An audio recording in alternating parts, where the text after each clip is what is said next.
The brick alleyway behind the Red Dragon Club smelled of wet pavement and expensive tobacco. Tae-rin stood over the girl in the gray hoodie, his hand braced against the cold brick, caging her in. He was a man used to hunting, not being hunted, and this girl had been a ghost in his periphery for 3 weeks. Beside him, his sleek black sedan sat idling, a fortress that had suddenly felt like a cage. He looked down at her, his jaw tight, eyes scanning her pale, terrified face for a weapon. He was ready to erase the threat. Then, the silence was broken by the rhythmic click-clack of designer heels on the pavement. Woo-jae didn't flinch at his touch. Instead, she looked past him, her eyes widening with a terror that wasn't meant for him. "Who sent you?" Tae-rin demanded, his voice a low vibration that usually made grown men tremble. But the girl didn't answer. She only whispered 4 words that made the blood in his veins turn to ice. "Don't turn around, sir." Tae-rin frotse. In the reflection of the rain-slicked brick, he saw a flash of silver. Lim Hae-in, his elegant, perfect wife, was standing 5 feet away. She wasn't wearing her usual silk robe. She was in a gala-ready gown, her dark hair polished to a shine, holding a surgical steel blade that caught the orange glow of the street lamp. The Mafia queen wasn't there to rescue him. She was there to claim his throne. Tae-rin kept his body shielding the girl, his eyes finally locking with the woman he had shared a bed with for 7 years. "Hae-in?" he asked, his voice steady but carrying a weight his lieutenants would never dare challenge. "What is this?" Hae-in didn't stop her advance. She adjusted her grip on the knife, her face a mask of cold, beautiful determination. "She's a witness, Tae-rin. A loose end from the night I cleared your path to the chairmanship. And you're just a man who's been drinking too much of my special tea lately." Tae-rin felt a sudden wave of dizziness, the poison she had been feeding him for months finally making sense. He looked down at Woo-jae, the girl he had called a stalker. She wasn't an assassin. She was the one who had been intercepting the professional hitters his wife had sent. She was the only thing keeping his heart beating. "She's been protecting me?" Tae-rin breathed, the realization hitting him harder than any bullet. He looked back at his wife, the fire in his eyes replacing the confusion. "You didn't just try to kill me, Hae-in. You tried to kill the only person in this city who was actually on my side." Mindy, no Woo-jae, gripped the hem of her oversized hoodie, her voice small but sharp. "I told you, Mr. Ju, you weren't the one hunting. You were the prey." In that moment, watching his ivory tower crumble into the dirt of a back alley, only one thought managed to break through the chaos. How did I love a monster and hunt an angel? But to understand how a king can be blinded by his own queen, and to understand the dark secrets of a syndicate that tried to bury a witness, we need to go back to 3 weeks ago. And trust me, you are not ready for the truth behind the perfect mafia marriage. Because this isn't just a story about a betrayal. This is a story about a man who realized his enemy was in his bed and his savior was in the shadows. The expensive smell of his own office felt like a trap. Ju Tae-rin adjusted his silk tie in the mirror, but his reflection looked like a stranger. For the last 3 weeks, a heavy fog had settled in his brain. His hands shook slightly when he reached for his glass of water. He blamed the stress of the syndicate, but deep down he knew it was something else. He felt like a king losing his grip on his crown. "You look tired, darling," Hae-in said, stepping into the room. She was wearing a dress that cost more than a small house. She held a porcelain cup of herbal tea, the steam rising in delicate swirls. "Drink this. It helps with the headaches." Tae-rin took the cup, grateful for her care. He swallowed the bitter liquid, never noticing the cold, sharp look in his wife's eyes as she watched his throat move. He kissed her cheek and headed down to his waiting car. He had business in the Mapo district, and in his world, weakness was a death sentence. But as his black sedan glided through the neon-lit streets of Seoul, the feeling of being watched returned. It wasn't the first time. It started 10 days ago, a small gray shape always a block behind him. "Stop the car," Tae-rin commanded his driver. "Sir?" the driver asked, surprised. "I'll walk from here." Stay 10 minutes behind me, Taerin ordered. He needed to flush the rat out. He stepped out into the cool night air, his leather shoes clicking against the pavement. He turned into a crowded market, weaving through the stalls of spicy rice cakes and steaming dumplings. He caught a flash of gray fabric in the reflection of a shop window. The shadow was persistent. It didn't move like a professional killer. Professionals stayed further back. They didn't wear oversized hoodies that made them look like lost children. Taerin felt a surge of cold anger. If his rivals were sending teenagers to follow him, they were mocking him. He doubled back through a narrow passage, his heart thumping unevenly against his ribs. The poison, though he didn't know it yet, made his breath short. He ducked behind a stack of wooden crates and waited. A few seconds later, the figure appeared. The girl looked tiny against the towering brick walls. She was moving fast, her head turning left and right in a panic. She wasn't looking for a target. She looked like she had lost her lifeline. Looking for someone? Taerin stepped out from the shadows, his voice like a slamming door. The girl gasped, her hood falling back to reveal messy, light brown hair and wide, watery eyes. She didn't reach for a gun. She didn't even try to run. She just stood there, trembling so hard her teeth chattered. "You've been following me for 3 districts," Taerin said, stepping closer until he towered over her. He reached into his jacket, his fingers resting on the handle of his weapon. "Who is paying you? Is it the Busan gang? Or did my own board of directors get tired of waiting for me to retire?" The girl, Wu Jae, shook her head frantically. She tried to speak, but the words seemed stuck in her throat. To Taerin, she looked like an amateur hitman who had lost her nerve. He didn't see the way she was glancing at his shadow, or the way she was counting the seconds. He only saw a threat that needed to be neutralized. He grabbed her arm, his grip like iron, and dragged her toward the dark mouth of a nearby alley. He was going to make her talk, not knowing that every step he took was leading him closer to the blade already waiting in the dark. The park estate was a fortress of marble and glass, hidden away from the noisy streets of Seoul. Inside, every floor was polished to a shine, and every servant moved like a ghost. To the outside world, it was a palace of success. To Taerin, lately, it felt like a cold, beautiful cage. He sat in his leather armchair, his chest feeling heavy. The walk through the market the night before had drained his strength. He could still feel the phantom grip of the girl's arm in his hand before his driver had pulled him away to a meeting. He hadn't finished the interrogation, and it ate at him. Why was she so scared? Why didn't she fight back? "You are overthinking again, Taerin," a soft voice said. Haein walked into the library. She looked like a painting of perfection in her white silk robe. She carried a silver tray with a single steaming cup. The smell was earthy and thick. She set it down on the small table beside him and ran her cool, soft fingers over his forehead.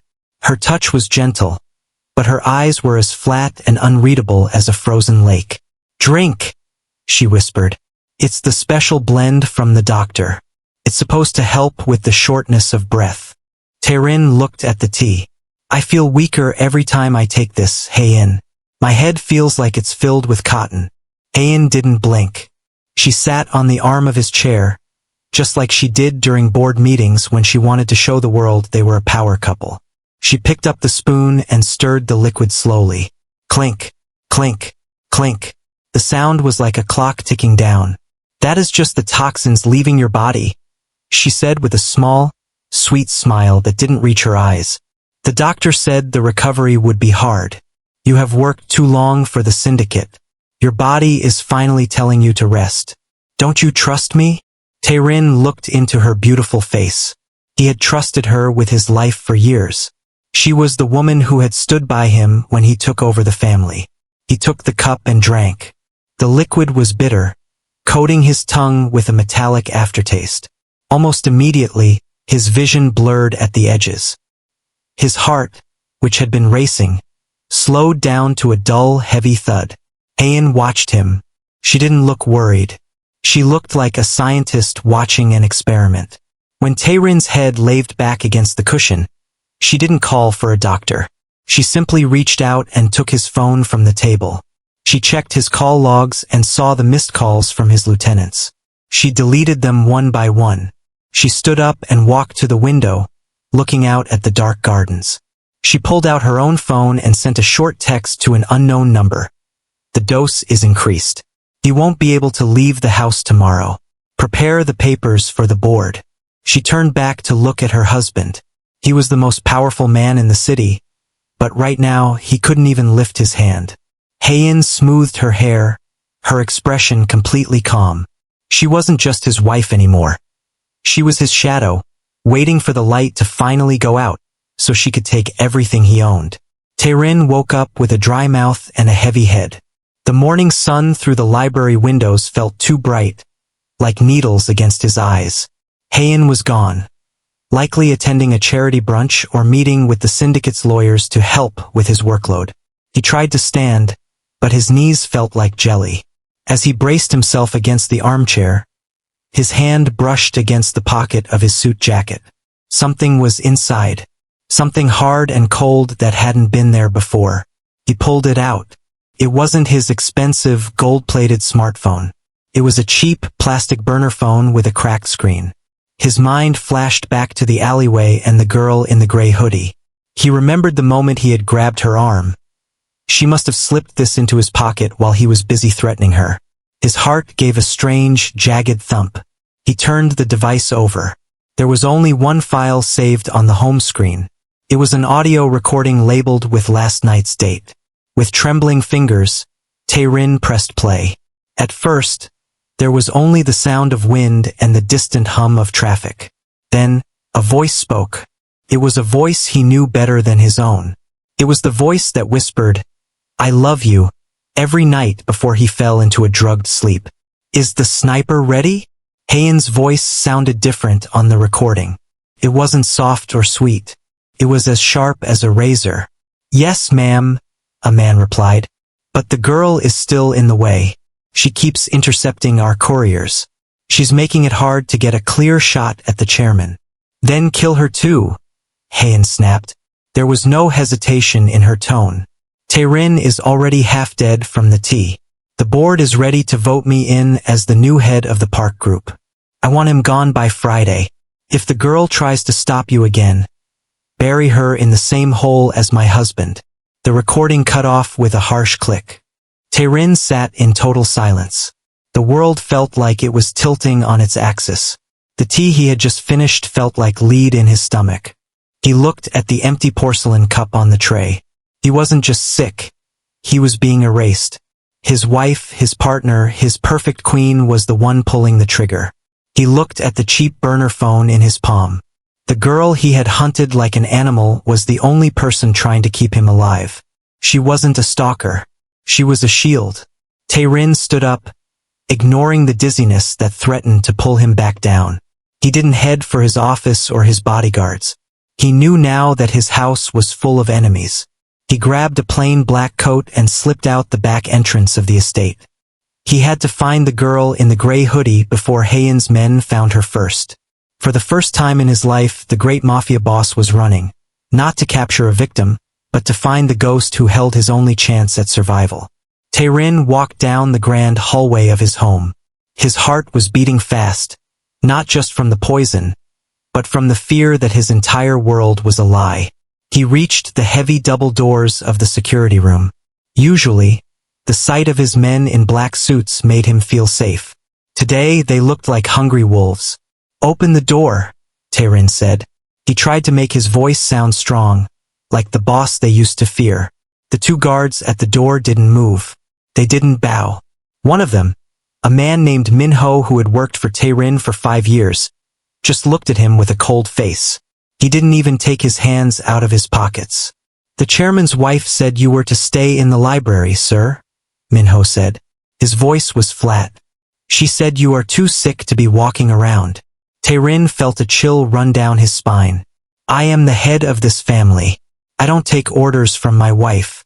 Move aside." Minho stepped forward, but he wasn't opening the door. He was blocking it. "We take orders from the person who pays us, sir. And right now, the bank accounts are under her name." She said you are losing your mind. She said the tea is the only thing keeping you calm. Taerin looked past them at the security monitors. He could see the cameras showing every inch of his estate. He saw his other guards standing around, laughing and checking their phones. They weren't watching for enemies. They were waiting for him to die. He realized then that he was in a blind spot. He had built this empire, but Haein had stolen the keys while he was busy trusting her. How much did she give you? Taerin whispered. Enough to forget who you are, Minho replied. He reached for his radio. Ma'am, the target is out of his room. Should we bring him back? Taerin didn't wait for the answer. He turned and ran. His legs felt heavy, like he was running through water, but the shot of adrenaline gave him a burst of speed.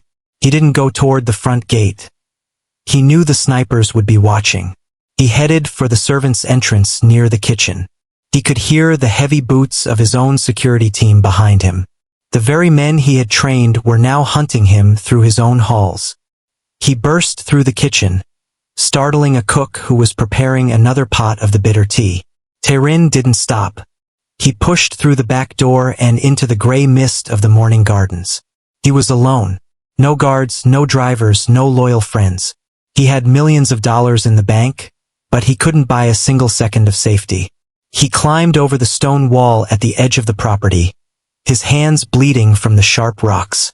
As he hit the pavement of the public road, he looked back at his beautiful mansion. It wasn't a home anymore. It was a tomb. He pulled the cheap burner phone from his pocket. He had no choice now. He had to find the girl in the gray hoodie. She was the only person in the whole city who wasn't trying to put him in the ground. The rain began to fall as Taerin moved through the neon-lit streets of the city. Every shadow felt like a weapon. He didn't have his fancy car or his army of guards anymore. He was just a man in a black coat, hiding his face from the world he used to rule. His body felt weak from the poison, and his lungs burned with every breath, but he had a plan. He had to finish this. He knew she was there. He could feel her eyes on his back. The girl in the gray hoodie was following him again, keeping her distance, weaving through the crowds of the night market. Taerin turned a corner and quickened his pace. He wanted her to think he was running away. He wanted to draw her into a place where there was no escape. He turned into the Mapo district, heading toward a row of old, tall buildings. The streets grew narrower and the lights grew dimmer. He could hear the soft patter of sneakers behind him. She was taking the bait. Taerin ducked into a dark, narrow alleyway. The walls were made of old red brick, and the only light came from a single, flickering street lamp at the far end. The air smelled of wet stone and old secrets. He stopped in the middle of the alley and waited. He pressed his back against the cold bricks, blending into the shadows. A moment later, the gray hoodie appeared at the entrance. The girl paused, looking into the darkness. She looked small and worried. She stepped inside, moving slowly, her eyes searching for him. Taerin didn't make a sound. He waited until she was right in front of him. Then he moved. In one swift motion, he stepped out of the darkness and pushed her back against the wall. He braced one arm firmly above her head and the other beside her, caging her in.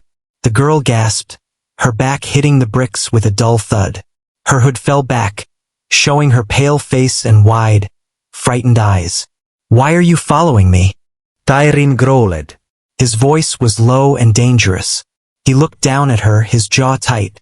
He was the hunter now, and he wanted answers. He reached toward her throat, his fingers inches away. "Who sent you to watch me die?" The girl, Wu Jie, didn't try to fight him. She didn't scream. She just stared up at him, her chest heaving with fear. But as Taerin looked into her eyes, he didn't see the gaze of a killer. He saw a warning. "I asked you a question," Taerin demanded, his voice shaking with anger and exhaustion. Wu Jie finally found her voice, but it was only a whisper. She didn't look at him. She looked over his shoulder. "Don't turn around, sir," she breathed. "And please, don't let go of me." Taerin felt a chill that had nothing to do with the rain.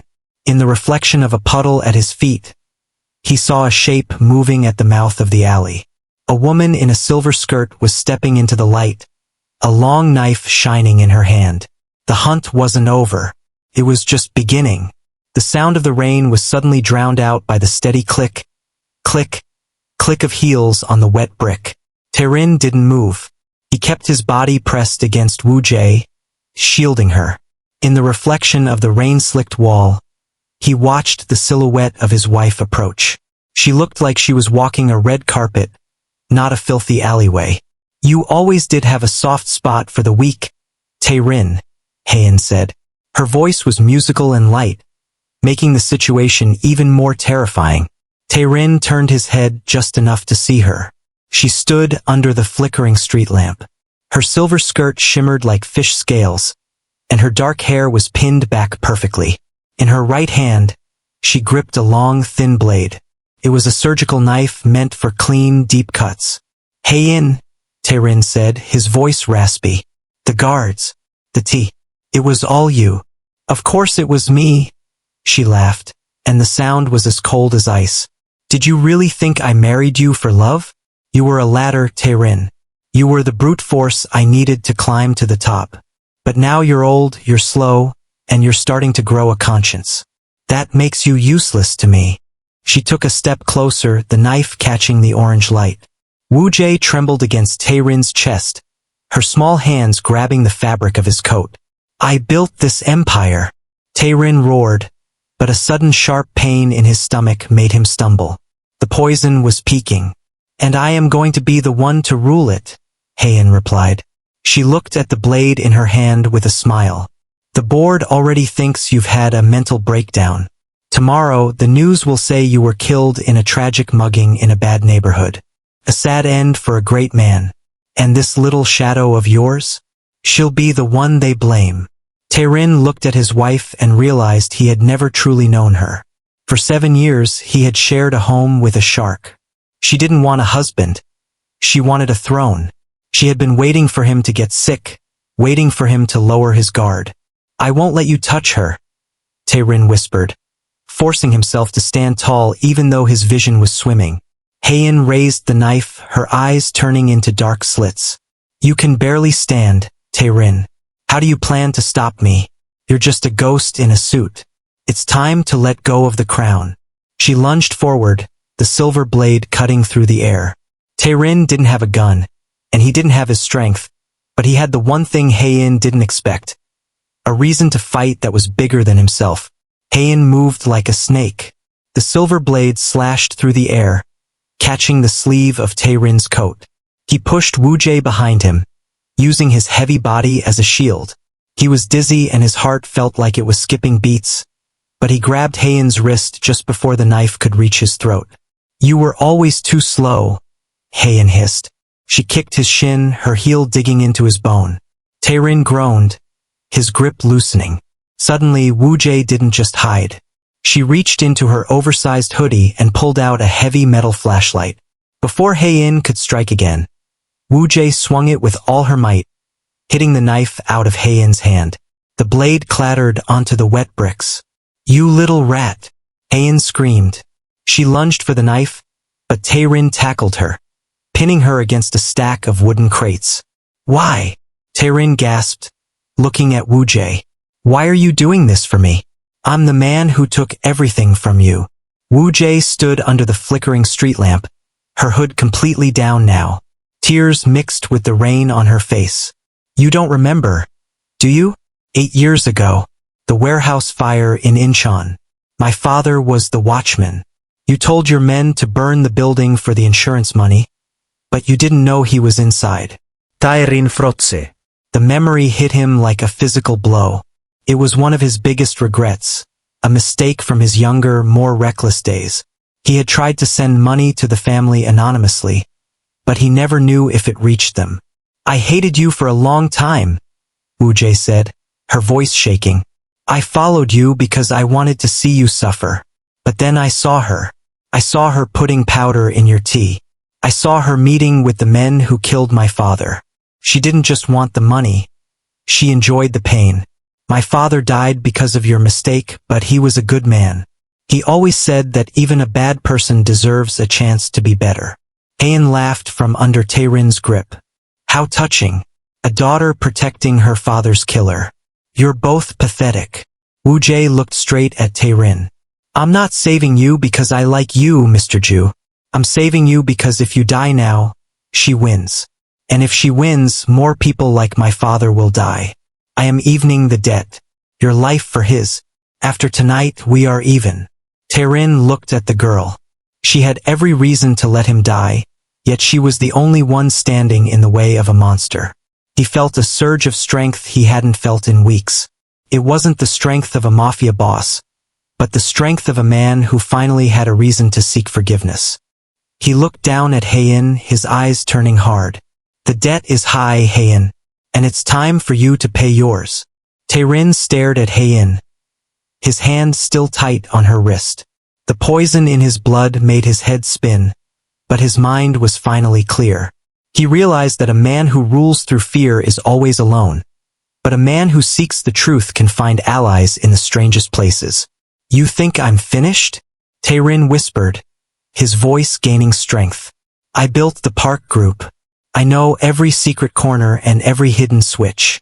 He reached into his pocket and pulled out the burner phone Woo-jae had given him. He didn't call the police. He called a number that wasn't in any official book. It was the old guard, 3 retired lieutenants who had served his father and stayed loyal to the old ways of honor. They had been waiting for a sign that their chairman was still the man they once respected. The queen is overplaying her hand, Tae-rin said into the phone. Seal the estate. Bring the lawyers to the basement office. Now. Hayan struggled, her face turning red. They won't listen to you. I have the accounts. You have the digital keys. Hayan, Tae-rin said, pulling her toward the alley entrance where his sedan was now pulling up. But I have the signatures. And I have a witness you didn't count on. An hour later they were back at the estate, but the atmosphere had changed. The guards who had laughed at Tae-rin earlier were now face down on the marble floor, held there by the old guard. The syndicate's top lawyers sat at the long table, looking at the recording of Hayan hiring the assassin. Tae-rin stood at the head of the table, leaning on Woo-jae for support. He looked at the divorce papers Hayan had prepared for him to sign after his death. He picked up a pen, but he didn't sign them. Instead, he pulled out a stack of documents that stripped her of everything. I won't kill you, Hayan, Tae-rin said. He sounded tired, but his eyes were like flint. That would be too easy. Instead, I am taking back the park name. You came to me with nothing, and you will leave with less. I have already sent the evidence of your poison and your secret deals to the police. The prison you wanted to put me in, the cage of silence and shame, is where you are going. Hayan looked around the room, searching for someone to help her. But even the guards she had bought looked away. Her power was gone. It had been built on a lie, and the truth had finally burned it down. 2 police officers stepped forward and put handcuffs on her wrists. She didn't look like a queen anymore. She just looked like a small, angry woman in a torn silver skirt. As they led her away, Tae-rin turned to Woo-jae. The girl was looking at the luxury of the house with a sad expression. The debt is paid, Tae-rin said. But the damage I did to your family can never be fixed with money. This house is a tomb of greed. I'm going to tear it down. He looked at his loyalists. Sell the assets. Give the money to the families we hurt over the years. I'm done being the boss. The tall glass buildings of Gangnam were far behind him now. Tae-rin sat on a wooden bench in a quiet park, watching the autumn leaves fall slowly to the ground. He wasn't wearing an Italian suit or a gold watch. Instead, he wore a simple brown jacket and jeans. The heavy fog in his brain from the poison was finally gone, replaced by a clarity he hadn't felt in years. He had kept his word. The park group was being broken apart. The money was being used to build schools and help families who had lost everything to the syndicate's greed. His name was no longer whispered in dark alleys with fear. In fact, most people in the city thought he had simply vanished into the shadows. He liked it that way. For the first time, being invisible didn't feel like a weakness. Felt like freedom. He checked his watch, a cheap, reliable one that didn't remind him of board meetings or deadlines. It was 3:30 p.m. He stood up, feeling the strength back in his legs, and walked toward the gates of the local high school. A bell rang, and a flood of students poured out of the front doors. They were all laughing and talking about their homework and weekend plans. Taerin stood by the gate, leaning against the fence. He didn't look like a dangerous man. He just looked like a normal person waiting for someone he cared about. He spotted the gray hoodie in the crowd. Woo Jae was walking with two other girls, a heavy backpack slung over her shoulder. She wasn't looking over her shoulder anymore. Her face was bright, and she was actually smiling at something her friend said. When she saw Taerin, her eyes lit up. She said goodbye to her friends and jogged over to him. "You're actually on time today," she teased, adjusting her bag. "I have nothing but time now," Taerin replied with a small, genuine smile. As they walked toward the bus stop together, the silence between them was comfortable. Taerin wasn't her boss, and he wasn't her enemy. He was her guardian. He made sure her rent was paid, that she had enough to eat, and that she was staying on track with her studies. He was paying back the debt he owed her father one day at a time. A black car with tinted windows drove past them, splashing a bit of water from a puddle. A year ago, Taerin would have reached for a weapon or looked for a place to hide. But today he didn't even flinch. He just reached out and pulled Woo Jae a little further from the curb to keep her dry. "Are you okay?" she asked, looking at him carefully. Taerin looked at the sky, which was a clear, peaceful blue. The weight of the crown was gone. The shadow of his wife was locked away. He didn't need a throne or an empire to be a man of value. "I'm more than okay," he said. "I'm finally home." He put a hand on her shoulder, and together they walked into the afternoon sun. Two survivors who had found a family in the wreckage of a war.